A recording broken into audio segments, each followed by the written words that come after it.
My name is Jeanette, and I want to thank you for joining me on the channel Jane Reads. So today is going to be day one of Bookmas.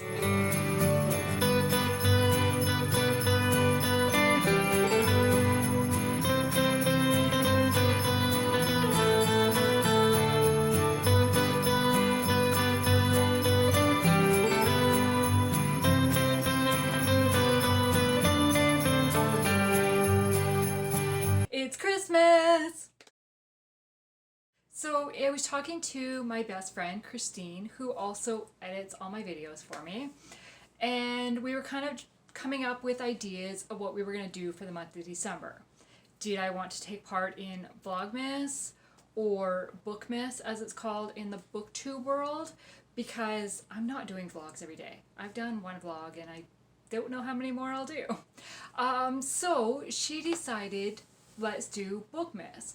And what she was going to do was she put together a group of envelopes with prompts inside each envelope. I don't know what the prompts are.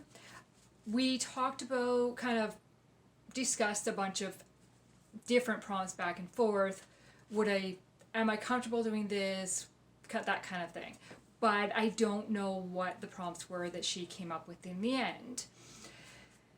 Then, so she put them all together in a package and mailed it out to me.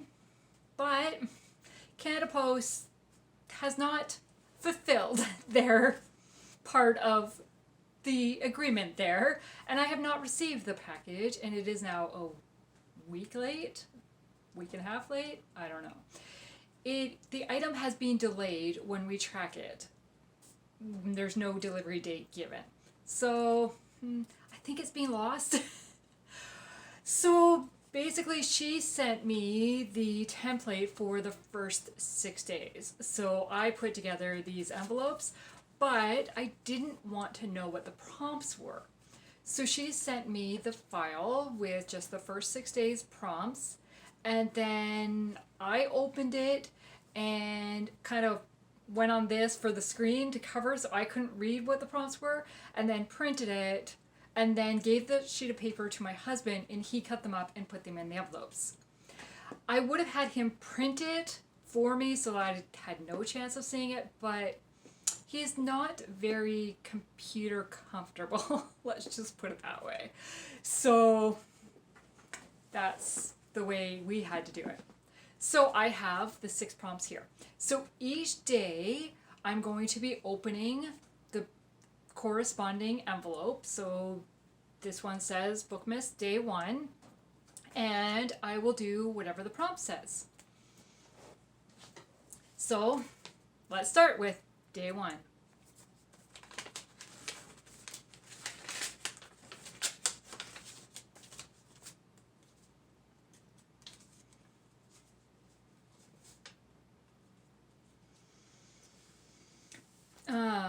Jane Reads Gift Guide. 3 books you recommend for historical romance lovers.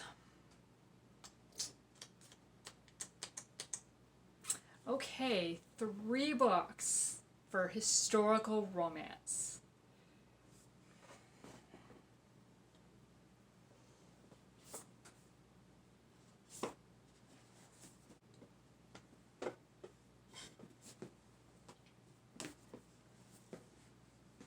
Okay, so how do I do this? Do I do this? Oh. Okay, I was gonna say, do I do this alphabetically by title, by kind of most recent read, or by last name for author? And I just have them in alphabetically author. That's just the way I grabbed them. So that's the way I'm gonna do it. It also happens to be kind of the most recent read to the oldest read. And I've decided to stick with ones that are on my shelves that I have physical copies of for this one anyways. Okay, so book number 1 is Until Leaves Fall in Paris by Sarah Sundin. This is set in Paris, 1940, so the beginning of World War II. And it features Paul, a automotive factory owner, and Lucy, a ballerina who is managing a bookstore. Both are Americans and have made Paris their home prior to the war, and now the war has just begun. This is the very early stages of it, when the Germans are begin to occupy France, and kind of the resistance that happens during that. And so it goes through their experiences during that time to kind of returning back to America. I fell in love with these characters. I loved this story. So this is one that I would recommend. Book number 2 is No Ocean Too Wide by Carrie Turansky. This is book 1 of her McAllister family. Yes, McAllister family series. This is the first book that I ever read by Carrie. I was going to call her Karen. By Carrie. And I loved it. It begins in England, and what year? The early 1900s. And the family has lost their father, and their mother ends up in the hospital. The oldest sister is off working for a family, and that leaves 3 younger kids at home. When the mom ends up in the hospital, the 3 younger kids end up getting taken to an orphanage. They end up getting separated from each other and sent to Canada. And so the big sister returns home and finds out that the kids have been sent off to the orphanage and begins looking for them, and then finds out that they've been sent to Canada and begins looking for them. Comes overseas, and it was so interesting. I just loved this story so much that when I read it, I didn't know it was book 1 of a series. It was a new release when I first read it. Then I got to the end and it was like, what? I want to know more. Can't end that way. I discovered it was a duology, or going to be a duology, but book 2 wasn't out at that time.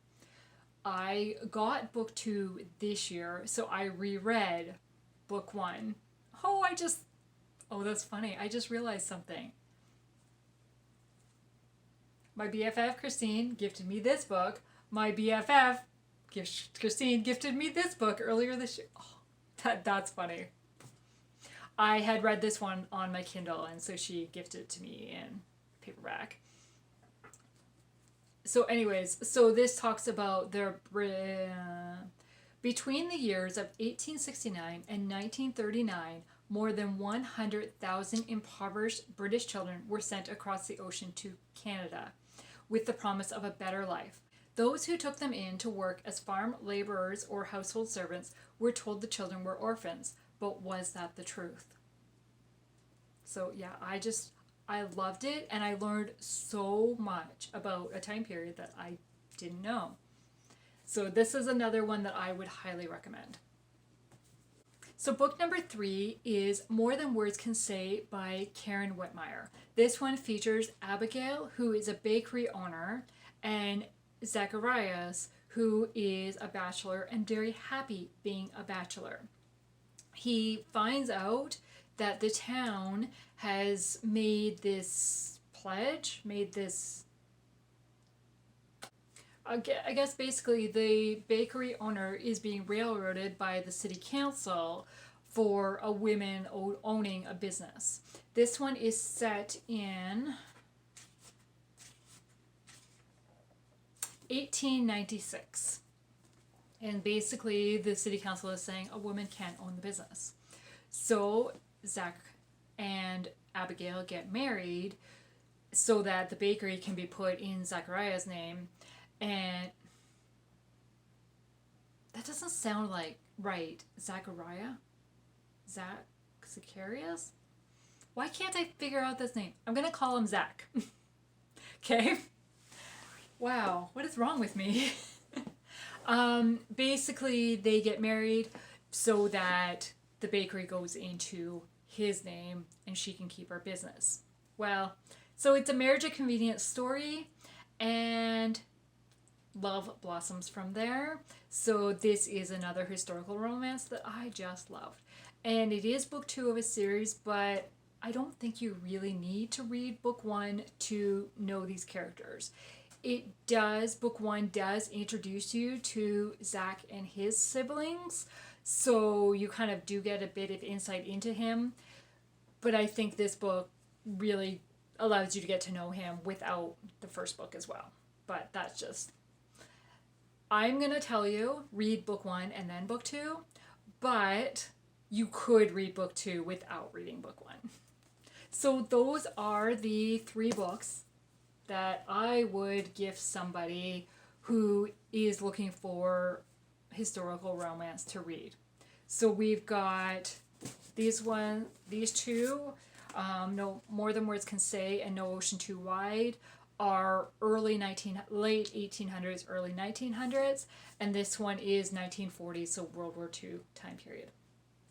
So I want to thank you for joining me today, and tune back in tomorrow for day 2. Thank you. Bye.